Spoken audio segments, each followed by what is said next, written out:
नमस्कार दोस्तों, क्रिकेट दीप चैनल पर आपका स्वागत है। आज हम बात करेंगे करुण नायर के स्ट्रगल के बारे में। भारत और इंग्लैंड के बीच 2016 में टेस्ट सीरीज़ खेली गई थी, जिस सीरीज़ में भारत ने इंग्लैंड को परास्त किया था। इस सीरीज़ में कुछ ऐसा होने वाला था जिसकी किसी को उम्मीद भी नहीं थी, जो सिर्फ आज तक टेस्ट क्रिकेट में इंडिया के लिए वीरेंद्र सहवाग कर पाए थे। इस सीरीज़ की बात करें तो एक 24 साल का लड़का जिसका नाम करुण नायर था, जिसने डोमेस्टिक क्रिकेट में अच्छा नाम कमाया था, अपना पदार्पण करता है। पहली ही गेंद पर शानदार चौके के साथ वह अपना खाता खोलता है। देखने से लगता है जैसे बल्लेबाज पूरा तरह परिपक्व है, लेकिन अभी कहानी में ट्विस्ट बाकी था। कुछ समय बाद ही विराट कोहली एक ऐसा रन लेते हैं जिस पर करुण नायर आउट हो जाते हैं। ये वो क्षण था जो बल्लेबाज कभी भी अपने क्रिकेट जीवन में नहीं चाहता, और वो भी अपने पहले टेस्ट मैच में ही, जैसे करुण नायर की सारी उम्मीदें ही खत्म हो गई हो। लेकिन करुण नायर कहाँ रुकने वाले थे। सीरीज़ के 5वें और आखिरी टेस्ट मैच में करुण नायर को दोबारा मौका मिलता है। इस टेस्ट मैच में वो शानदार नाबाद 300 रन बना देते हैं। सभी हैरान थे कि नया लड़का, और आते ही 300 रन। सभी को लग रहा था कि जैसे इसका करियर तो चमकता ही रहेगा।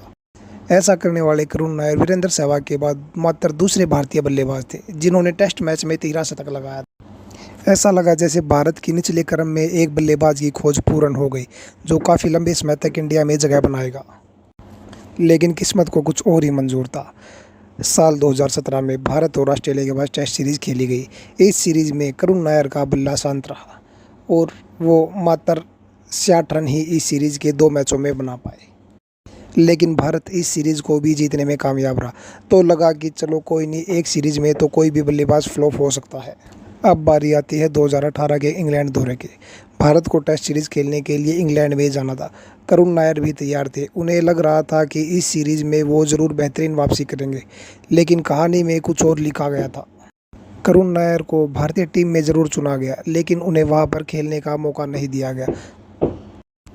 उनकी जगह पर एक नए नवेले बल्लेबाज हनुमा विहारी को मौका दिया गया, जिन्होंने पहले ही मैच में नाबाद 56 रन बनाकर अपनी जगह मजबूत कर ली। पूरी सीरीज़ में करुण नायर को मौका नहीं मिला, और ये वो सीरीज़ होने वाली थी जिसके बाद करुण नायर का टेस्ट करियर लगभग ख़त्म हो गया था। इस सीरीज़ के बाद करुण नायर को इंडियन टेस्ट टीम में कभी भी नहीं चुना गया, और ना ही उन्हें इसका कारण बताया गया।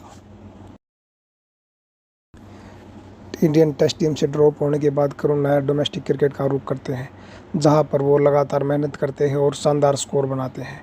एक सीज़न में तो उन्होंने 800 से ज़्यादा रन बना डाले। इसी बीच उनका एक ट्वीट वायरल होता है जिसमें लिखा जाता है कि please cricket give me one more chance, और शायद ये ट्वीट सेलेक्टर्स तक भी चला जाता है।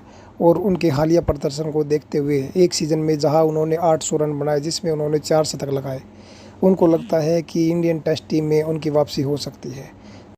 आईपीएल में एक लंबे समय के बाद करुण नायर को दिल्ली कैपिटल्स की ओर से खेलने का मौका मिलता है, और पहले ही मैच में बुमराह के खिलाफ शानदार शॉट लगाते हुए इस मैच में उन्होंने 89 रन की शानदार पारी खेली। इस पारी के साथ ही उनकी उम्मीदें भी जग गई।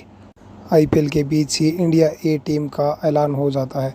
इंडिया ए की टीम में करुण नायर का भी नाम होता है, तो करुण नायर को लगता है कि इस बार तो इंडियन टेस्ट टीम में मौका पक्का ही है, और इस मौके को करुण नायर भी खाली हाथ नहीं जाने देते हैं, और इंडिया ए की तरफ से खेलते हुए शानदार 200 रन की पारी खेलते हैं।